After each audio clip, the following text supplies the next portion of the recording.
My name is Martha, and I'm 78 years old. I've lived in this house for 50 years now. My husband and I, we built this life together, little by little. Every corner of this house holds a memory.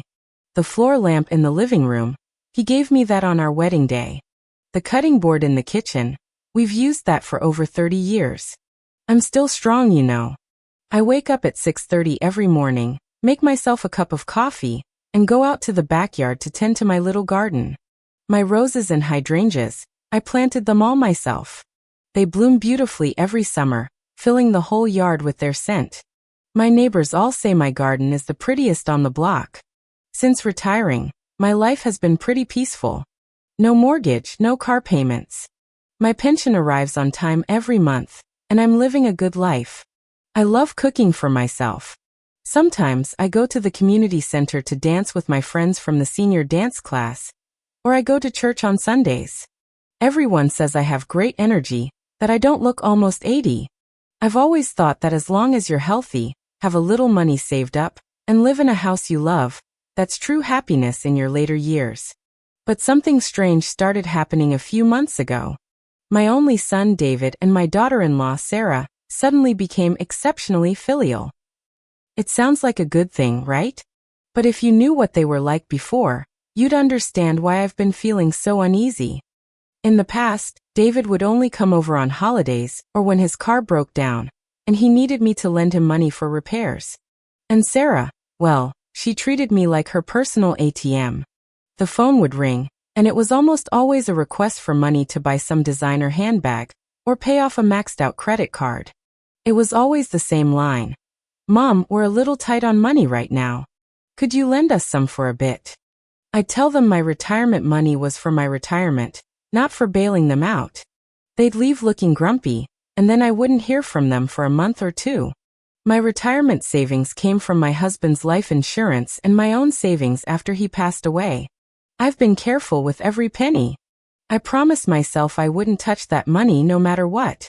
It's my safety net, the foundation of my independence in old age. My house, my husband and I worked our whole lives to buy it. Back then, this area wasn't a fancy neighborhood, but we loved the spacious yard and the quiet. 50 years later, skyscrapers have shot up all around us, and this neighborhood is now a prime location. My house is worth a fortune, and best of all, it's paid off free and clear. In a city where every square inch is gold, this house is a treasure. Their house is new, sure, but the mortgage and credit card debt are like a bottomless pit, suffocating them. I'd bet anything they look at my house the way a hungry wolf eyes a piece of meat. But lately they've been completely different. They call constantly, maybe 3 or 4 times a day.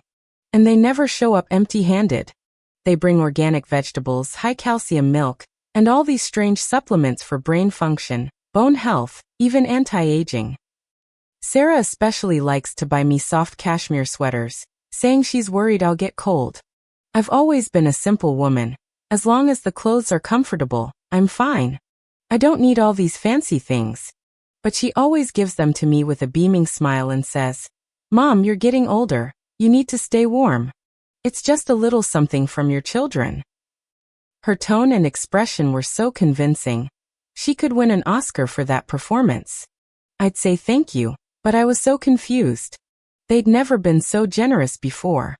The last time David came over, I mentioned the roof was leaking a little, and he just brushed it off, saying he was too busy at work to find someone to fix it. But this time? He didn't even wait for me to bring it up. He found a contractor on his own, had the roof completely redone, and even cut down that crooked, old tree in the garden that was bothering me. I was truly shocked. They started coming over 2 or 3 times a week, sometimes even staying for 2 days over the weekend. Sarah would immediately start wiping down tables and dusting, making my old house spotless. David would sit next to me asking, "Mom, how's your health lately?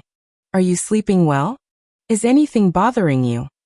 To be honest, at first, all this attention was a little overwhelming, and I even felt touched. I thought, maybe my children have finally grown up and learned to be good to their mother. After all, who doesn't want their kids to treat them well? I even started feeling a little guilty, wondering if I had been too hard on them in the past, Maybe I shouldn't have always refused their requests for money.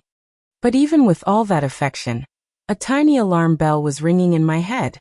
I just felt like there was a hidden motive behind their sudden filial piety. It was like a cake that looked incredibly sweet, but you suspected it had too much sugar and would make you sick. It didn't take long for their kindness to turn sour. Sarah started bringing up topics that made me uncomfortable, always in that soft, gentle voice of hers, with a tone that made it sound like she was saying it for my own good. "Mom, look how big this house is. It must be so much work to take care of. You're almost 80, living in such a big house all by yourself. We're really worried about you." She said this casually, as she helped me rake the fallen leaves in the yard.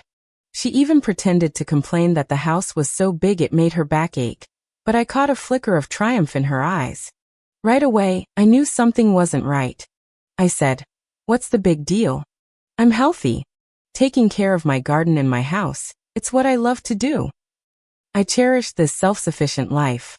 Every flower, every blade of grass, every brick and tile in this house is a result of my hard work and love." She just smiled and didn't say anything more. A few days later, she was back. This time, she brought a stack of brochures for retirement homes. The brochures were beautifully printed, filled with pictures of seniors drinking tea in gardens, exercising in gyms, and singing and dancing in activity rooms. Every photo was professionally retouched, making the seniors' smiles look extra cheerful. "Mom, look at this. Sunlight Coast Retirement Home. The environment is so nice, and it's only a half-hour drive from our place.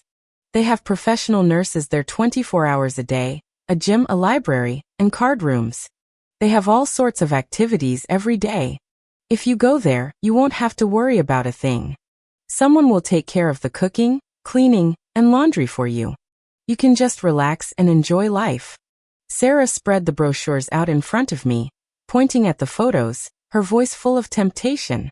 She even went into detail about the food at the retirement home, saying it was nutritious and different every day. I frowned, feeling even more uneasy. I'm a free spirit. I like being in charge of my own life. I couldn't stand being told what to do all the time. I told her straight out, "Sarah, I'm not going to a retirement home. I'm perfectly healthy and capable of taking care of myself. Besides, this house is my home. A retirement home, no matter how nice, is not a home." I looked out the window at the roses I had tended to with my own hands, and thought, how could I ever leave them? Sarah's smile froze for a moment, but she quickly recovered. She didn't argue with me directly. Instead, she changed her approach, her voice becoming even softer, as if she was afraid of scaring me. "Well, how about this, Mom? You can just move in with us. David and I can take good care of you. We're just so worried about you being in this big house all alone. What if you get sick or fall and no one knows?" My heart sank. Move in with them? That would be giving up my home entirely. Besides, I knew them too well. Their offer to take care of me was really just a scheme to get their hands on the house. Their words sounded good, but I couldn't shake the memory of their past behavior, always wanting money. Their house was new, but the monthly mortgage and credit card debt were like a bottomless pit, suffocating them.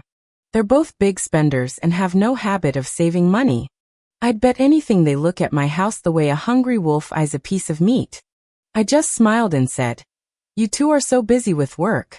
Taking care of an old lady like me would be too much trouble. I'm used to living here. It's convenient. Just come and visit me whenever you have time."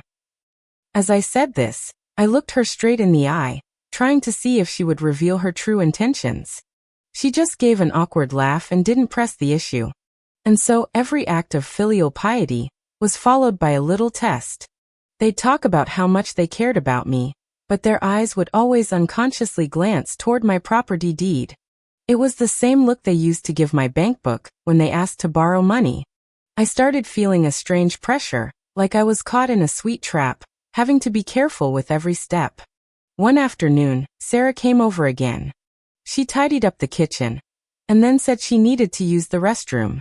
I have good hearing, and when I have nothing else to do, I like to listen to the news on the radio. Her phone was on the coffee table in the living room when it suddenly rang. She answered it, keeping her voice low, thinking I couldn't hear her. She started walking toward the restroom, but she hadn't completely closed the door, and her voice leaked out through the crack. "Hello, Lisa? Ugh, don't even get me started. I'm here tidying up my mother-in-law's house." She said this with a hint of impatience in her voice, so different from her usual gentle tone. I didn't pay much attention at first, but what she said next made my heart stop. Honestly, this old woman, she absolutely refuses to sell her house or move in with us. She's so much trouble. Her voice was full of frustration, and even a bit of hatred. In that moment, it felt like my heart was being squeezed by an icy hand. My blood ran cold, and a buzzing sound filled my ears. I almost dropped the coffee cup in my hand. A little bit of coffee spilled out and scalded my hand, but I couldn't feel the pain at all. She actually thinks we're doing this for her own good. Bringing her all this stuff every day, having to pretend to be good children. I'm getting tired of this act. But what can we do? If she doesn't sell, how are we supposed to pay off our loans? You have no idea how much pressure David and I are under. We're about to fall behind on our mortgage, and our credit cards are maxed out. Sarah's voice dropped even lower, but since she was close by, I heard every word clearly. Each word was like a knife, stabbing me in the heart. Old woman, act, to pay off our loans.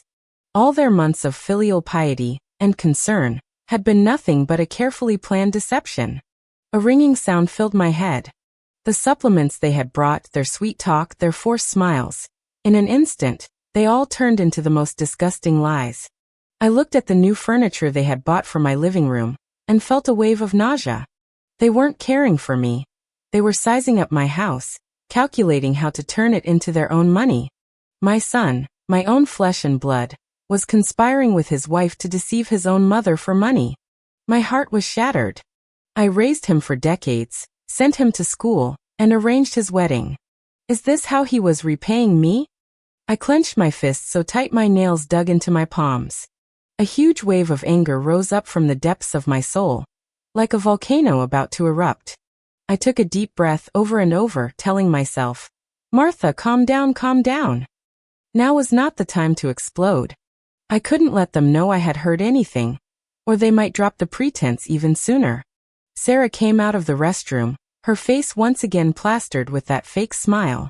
"Mom, what's wrong? You look a little pale. Are you tired? Why don't you lie down and rest for a bit?" she asked with fake concern. The sound of her voice and her expression made me sick. I shook my head and forced a stiff smile. "I'm fine. I just accidentally burned my hand on the coffee." I held up my hand to show her. The tip of my finger was a little red. "Oh my, you have to be more careful. Let me get some medicine for you." She started to go for the medicine cabinet. I felt a wave of disgust, but I held it in. "It's fine. It's a small burn. It'll be okay in a minute." I even gave a fake yawn, pretending I was tired. In that moment, I felt like a detective, and they were two cunning foxes. I had to pretend I knew nothing, and let them continue their charade. But a deafening alarm was ringing in my heart. I would not give them this house. This was my home, my last bit of dignity and freedom. From that day on, their filial piety no longer warmed my heart. It was replaced by a deep wariness. Every time they came over, I would watch their eyes more carefully and listen to every word they said. On the surface, I was the same old Martha, chatting with them and eating the healthy food they brought. I even played along with them sometimes, acting a little senile, to make them drop their guard. I knew exactly what they were after. My house, not me. My mind raced. They were so desperate for money, so eager to sell my house, because their financial situation must have been dire. I remembered David borrowing $20,000 from me 2 years ago to buy a new car. He promised to pay me back in a year, but it's been 3, and he still hasn't paid me back in full. Sarah was a monthly spender. Her salary was gone as soon as she got it, and her credit card bills often made me wince. They were both used to living beyond their means and had no habit of saving money. Now they must be seeing me as their last hope. Their filial piety was nothing more than a scheme to turn my house into a golden key for their debt. It wasn't just greed, it was betrayal. My son, my own flesh and blood, was plotting against his mother for money. This cold betrayal hurt more than a knife wound. But that heartbreak was soon replaced by a steely determination. I've seen my share of storms in life. You want to take my house away from me? Not a chance. I needed to come up with a plan to deal with these two wolves in sheep's clothing. No one was going to touch my house. Absolutely not. My greedy son and daughter-in-law, trying to kick me out of my own home? Dream on. Ever since I overheard Sarah's phone call and realized all their kindness was an act, my heart has been frozen solid. On the surface, I continued to be the sweet, amiable old lady, accepting their gifts and pretending to believe their sweet words. But inside, I had built a wall, blocking out all their fake affection. I knew what they wanted wasn't me, but this house, the home I had worked so hard to protect for decades. I thought they'd keep up the act, keep using their soft tricks to wear me down. But I underestimated their greed and desperation. It didn't take long for them to drop the act completely. It was a sunny Saturday morning, and I was in the kitchen baking my famous blueberry pie. The doorbell rang. I thought it was my old neighbor, Agnes, stopping by. But when I opened the door, I saw David and Sarah. They were both dressed in crisp clothes, and their faces held an expression I'd never seen on them before. A mixture of anxiety and a cold resolve. They didn't have anything in their hands, which in itself was a bad sign. "Mom, we've come to have a serious talk with you today," David said as soon as he walked in, his voice devoid of his usual flattery and instead carrying a hint of command. He sat on the living room sofa, and Sarah sat next to him. They sat on either side of me, trapping me in the middle, their postures resembling judges in a courtroom. I took my pie out of the oven, then slowly walked over to the armchair across from them and sat down. I tried to look calm, even though my heart was pounding like a drum. "What do you want to talk about?" I tried to make my voice sound like that of an oblivious old woman. Sarah cleared her throat and pulled a file folder out of a bag, taking out a document. It was a deed of gift for real estate. When I saw those words, my heart sank. They had come to me directly with this. "Mom, look. This is a deed of gift we've prepared for you." Sarah pushed the document toward me. Her voice was still polite, but her eyes held no warmth, only a naked calculation. "If you gift the house to us, we can better manage your assets and provide you with a better life in your old age. You know, the real estate market is unstable, and it's too much for an old woman to handle. We're your flesh and blood. Giving the house to us is the safest option." I picked up the deed, and one look was all it took for a surge of anger to rush to my head. It stated clearly that once I signed, the house would be theirs completely. The home I had worked my whole life to build. They wanted to claim it without spending a single penny. "What are you doing?" I slammed the deed down on the coffee table, my voice trembling slightly, but I was trying my best to control my rage. "What do you mean, manage my assets? I can manage my own house. I'm almost 80 years old, and I'm not so senile that I can't even take care of my own property." David's face changed instantly.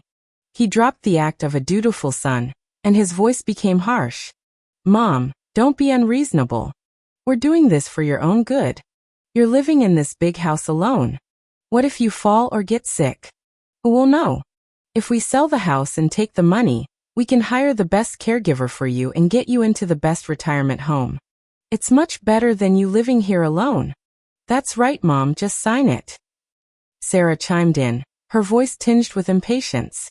"We're under a lot of pressure right now. Giving us the house would be a huge help. You don't want to see us struggling with money, do you?" I looked at their two greedy faces, and my heart turned completely cold. "Don't you dare even think about it," I said firmly. "This house is mine. I won't give it to you even if I die. If you need money, go earn it. Don't you dare think of taking advantage of this old woman." My words had barely left my mouth when David's face crumpled. He stood up abruptly and pointed a finger at me, his voice rising a few octaves. "Martha, don't push us. If you don't cooperate, don't blame us for what we do next. You think we're powerless. What can you possibly do?" I scoffed, feeling a little nervous but refusing to back down. "We can apply for guardianship over you in court. Sarah's voice had a sinister edge to it, her eyes like a venomous snake's. You're old. We can prove that your mental state is unstable, and that you can't live independently, and that you need us as your guardians to manage your assets. Once that happens, we'll be the ones in charge of the house. Her words hit me like a bolt of lightning. Guardianship? They would stoop to such a dirty trick? To say that a perfectly sane, healthy person like me was mentally unstable, and legally take everything from me? This was an outrage. My hands started to tremble, but I quickly suppressed it.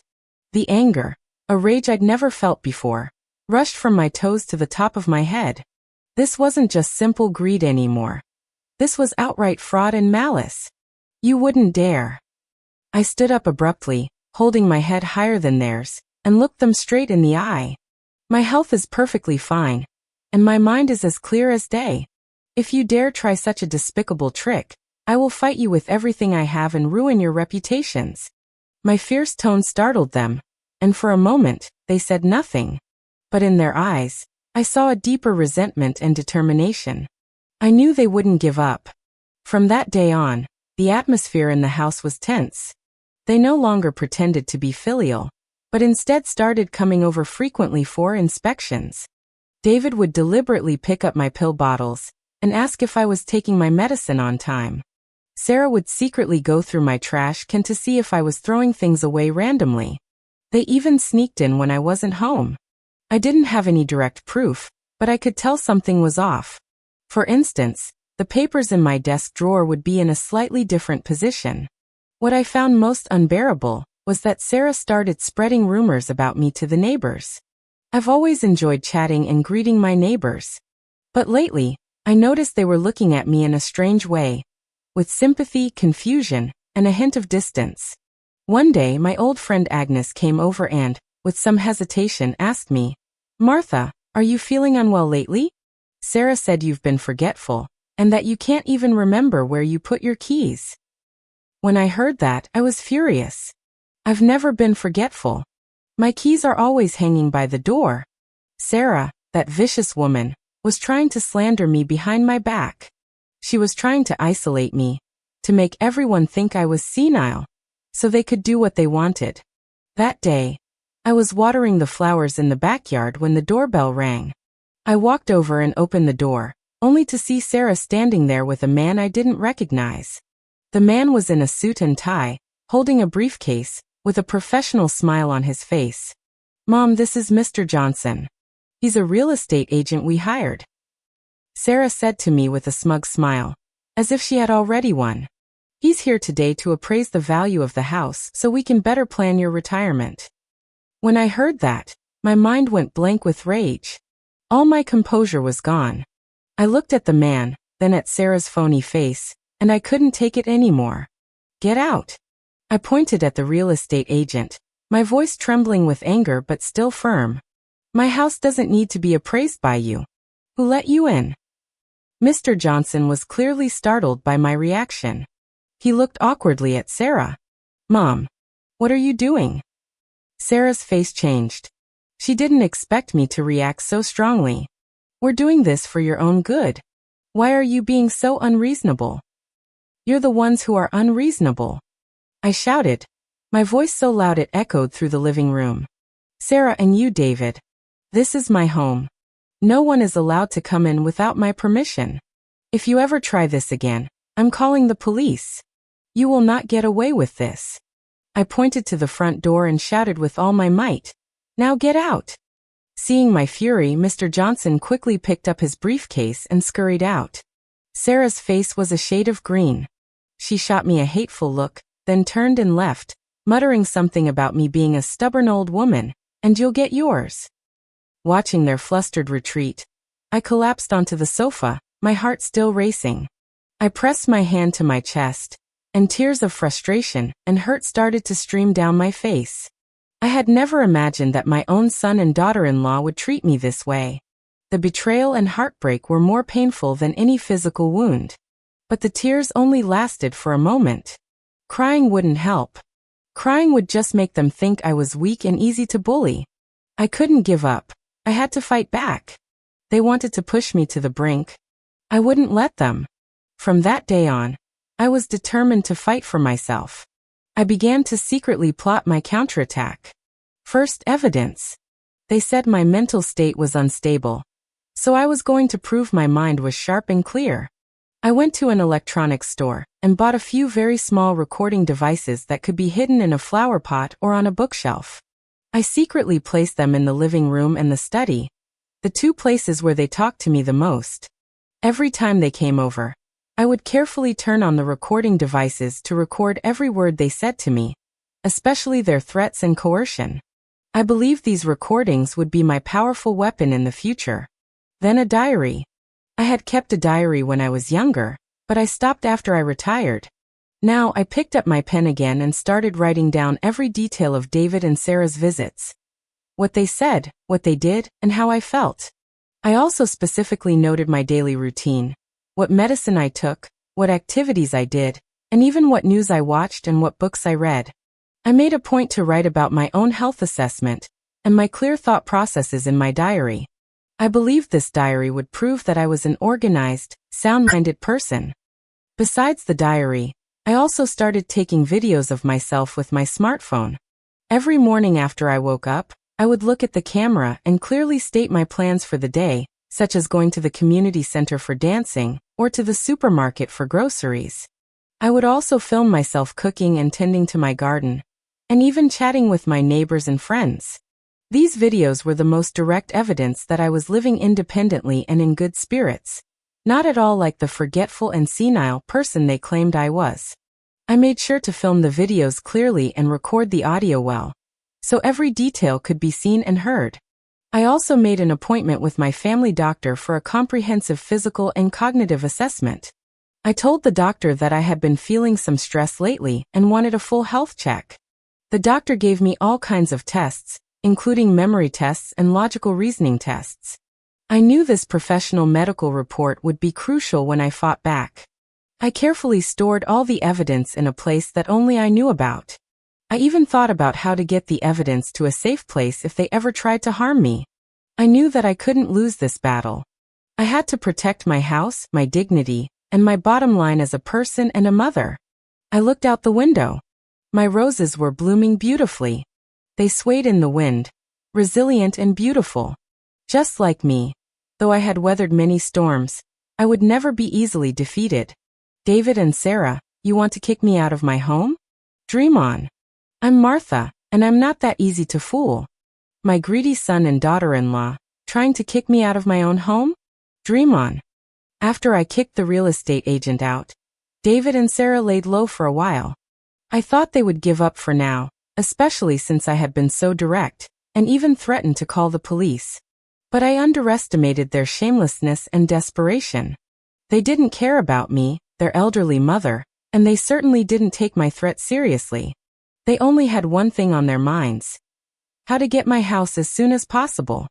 About 2 weeks later, the mailman came by in the afternoon while I was in the garden pruning my roses. He handed me an envelope with a court seal on it.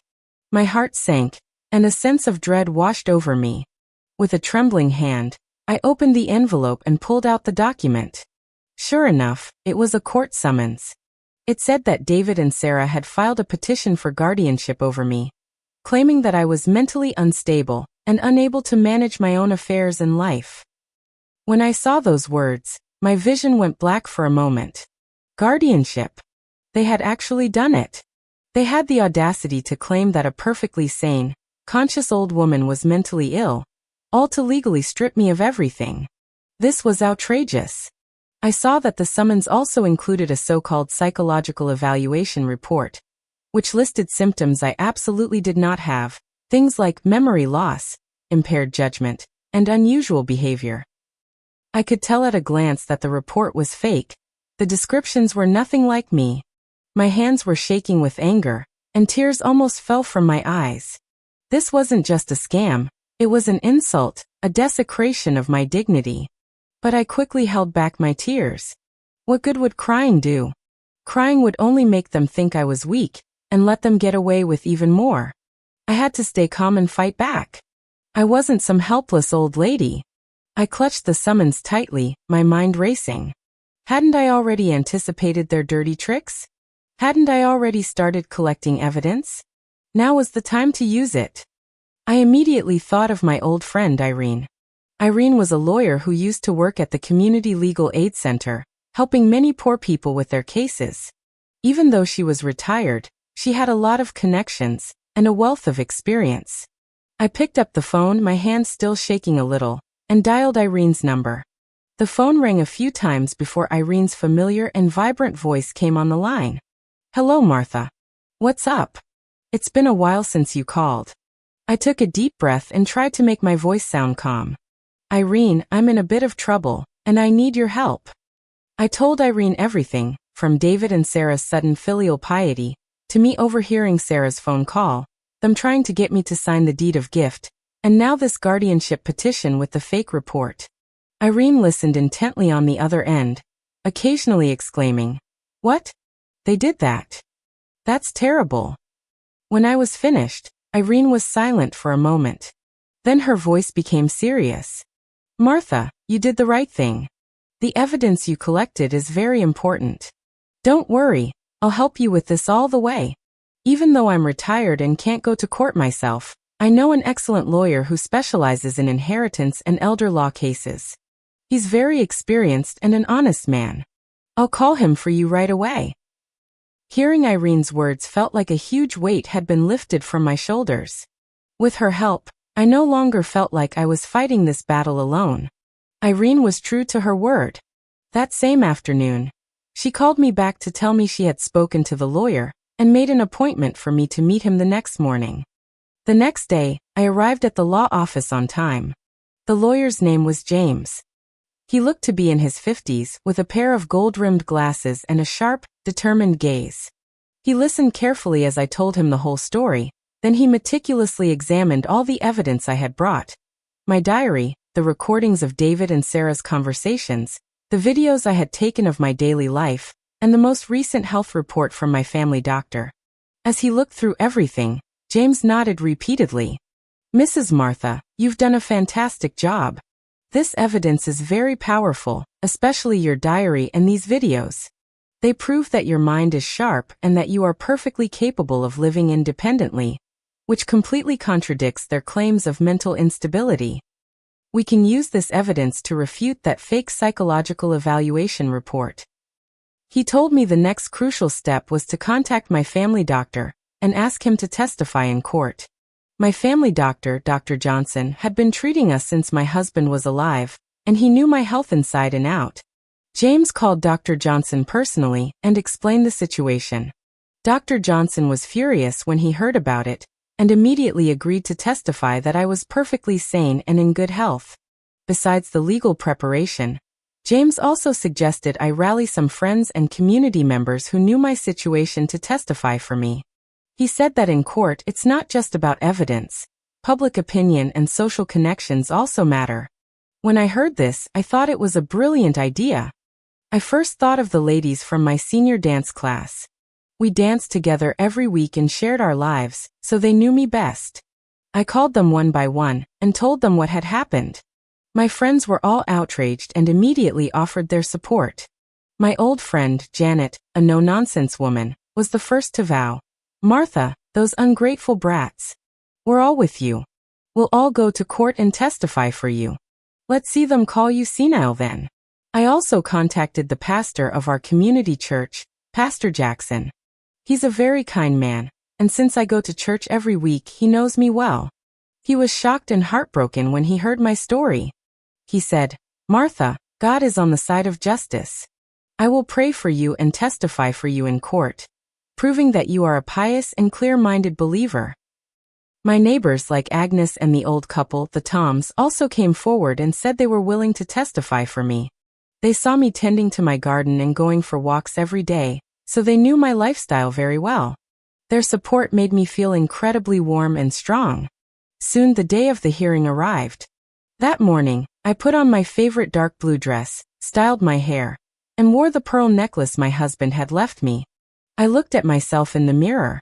Even with the wrinkles around my eyes, my gaze was full of determination. I told myself, "Martha, you are not fighting this alone. You have your friends, your community, and justice on your side. When I walked into the courtroom, David and Sarah were already there. They looked surprised to see me, probably not expecting me to be so composed.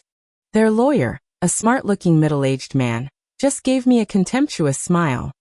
The trial began, and David and Sarah's lawyer spoke first. He gave a vivid account of how they had dutifully cared for me and how they were worried about my old age and declining mental state, which was why they had no choice but to file for guardianship.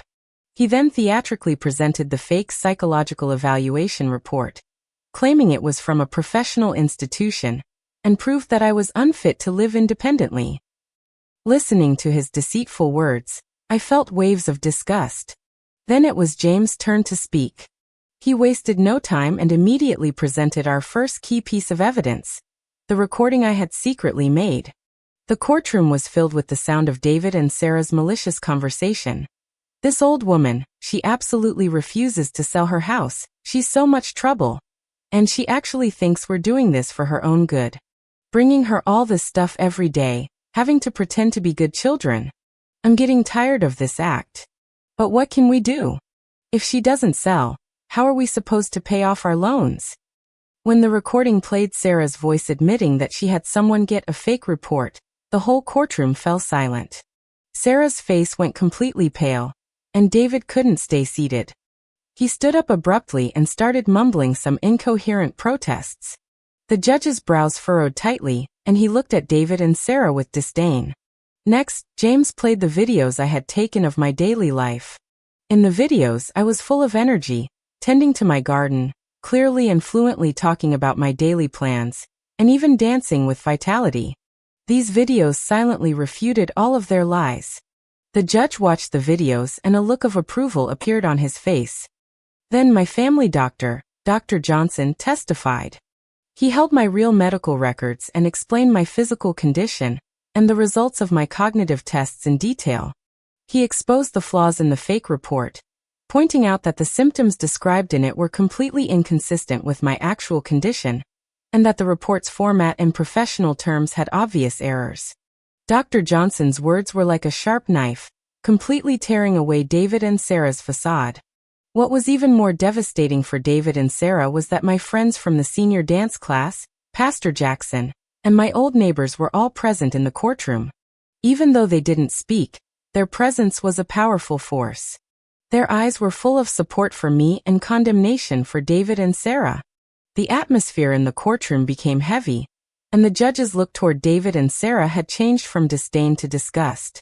Finally, James asked me to take the stand. I took a deep breath and stood up. I didn't look at David and Sarah. My gaze swept over the judge and my friends in the gallery. I told my story with heartfelt emotion, how I raised David, how I worked so hard to protect this home, and how they had betrayed and deceived me step by step, even trying to use a despicable trick to take everything from me. My voice trembled a little, but every word was filled with strength and accusation. Your Honor, I'm 78 years old, and I never thought my own son and daughter-in-law would treat me this way.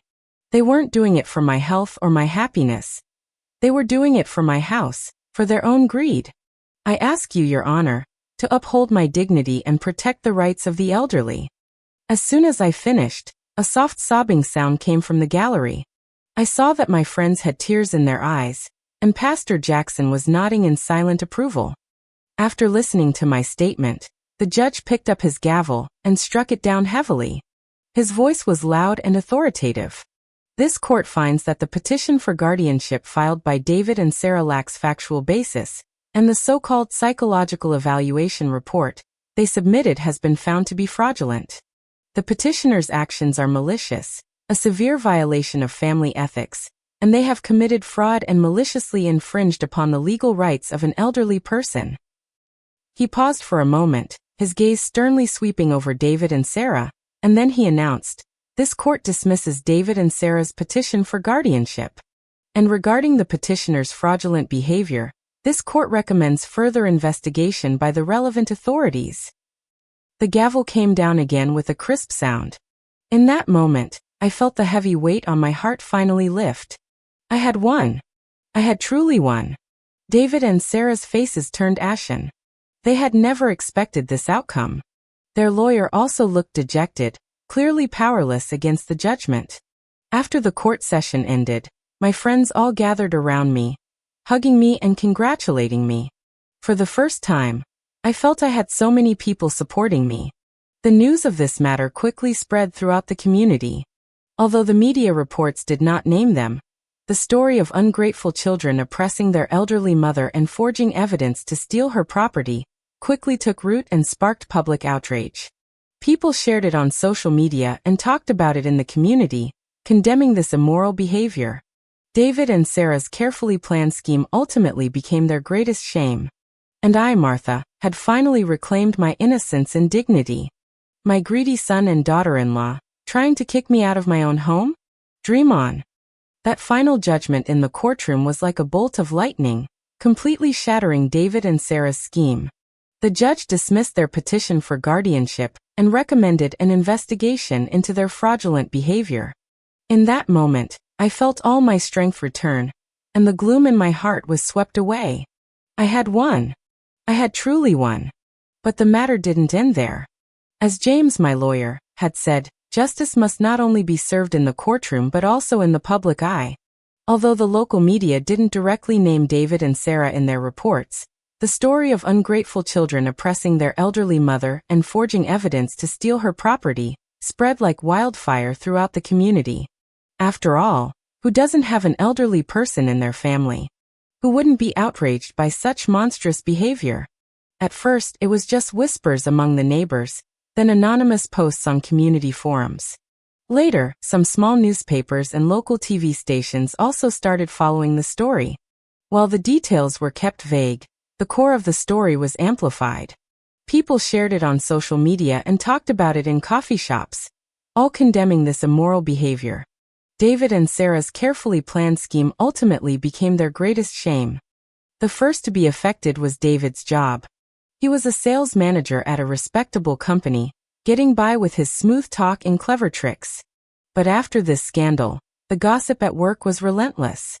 When clients heard that he was the kind of person who would plot against his own mother, who would dare do business with him, who knew what tricks he would pull in a contract. It wasn't long before David was fired from the company for personal conduct that severely damaged the company's reputation. He called me, his voice full of resentment and despair, saying I had ruined everything for him. I just listened coldly, not responding. He had destroyed my home, my trust. Didn't I have the right to fight back? Sarah's life was no better. She loved to show off her designer bags and attend parties in her social circles. But now, her so-called friends, who used to call her their sister, one by one started to distance themselves from her. When she called to invite them for coffee, they'd either say they were busy or just not answer the phone. Some of them were even more direct, unfollowing her on social media or kicking her out of group chats. Her so-called social circle completely collapsed overnight. I heard she cried at home for days, locking herself in her room. The higher she had risen, the harder she had fallen. With no jobs and no social life, David and Sarah's financial situation went from bad to worse. They were already burdened with a high mortgage and credit card debt, and now, with no stable income, the bank's collection calls came one after another. They tried to apply for another bank loan, but when the bank checked their credit history and saw the highly publicized scandal, no one would dare lend them money. They even tried to mortgage their current house, but because of their debt, no one would take it on. Their car was also repossessed by the bank, because they couldn't afford the monthly payments. All their shiny facades gradually crumbled under the weight of reality, revealing the rotten truth underneath. Watching them spiral downwards, I didn't feel the sense of revenge I had expected. Instead, I felt a kind of peace, and even a little sadness. After all, David was my son. I had always hoped he would do well and be a good son, but in the end, he was blinded by greed and chose a dark path. I felt a sense of sorrow for him, but I also knew that he had brought this upon himself. I couldn't let him bully me and steal my property just because he was my son. To completely crush any hope they had of getting my house, and to prevent them from trying any more tricks in the future, I decided to take a more definitive step. I went back to James, my lawyer, and told him my idea. James was very supportive of my plan. Mrs. Martha, this is a very wise decision, he said. We can set up an irrevocable trust for you. That way, even after you pass away, your property won't be part of your estate, and David and Sarah won't be able to inherit it. Under James's guidance, I established an irrevocable trust for my property. The beneficiaries of the trust were not David and Sarah. I designated my house to be donated to a local charity that helps the elderly. They provide shelter and food for homeless seniors. I also set aside a portion to be left to the descendants of the community friends who had helped me in my time of need, such as Irene's grandchildren, and the children of Janet and the Toms. They were genuinely good to me, and they deserved this kindness. As I signed the documents, I felt a sense of peace and tranquility I had never felt before. My house, the hard work of my entire life, finally had a good home, not in the hands of greedy people. David and Sarah eventually went bankrupt. They lost their jobs, their house, and everything they once had. They were forced to move into a low-rent apartment on the outskirts of the city, living a frugal life. I heard they fought all the time, blaming each other. Their facade of filial piety was completely gone, replaced by bitterness and exhaustion. They never came to see me again or contacted me. To me, they were no longer my family, but two strangers who had once hurt me. And what about me? I returned to my peaceful life. My house is still my home, and my garden is still full of fragrant flowers. I water my roses every morning, go to the community center to dance in the afternoon, and attend church on weekends. My friends, my sisters, and my neighbors continue to support and care for me. They often come over to visit, bringing me homemade pastries and chatting with me. I feel happier and freer than ever before. I didn't choose to wallow in the past or hold on to resentment. I turned my experience into a source of strength. I started actively participating in senior rights advocacy, giving talks at the community center, sharing my story, and telling other seniors how to protect themselves, how to spot their children's sweet traps, and how to seek legal help when necessary. I told them that seniors are not weak. We have the right to protect our dignity and our property. My story inspired many people and helped some seniors who were facing similar hardships. I'm no longer the old lady who was bullied by her son and daughter-in-law. I've become a strong, wise, and courageous woman named Martha. I truly achieved a comeback and am living my own wonderful life. The sunlight streams through the window, illuminating my living room and my heart. My roses are blooming beautifully in the sun, just like my life. Though it has been through storms, it is still blooming with beauty and grace.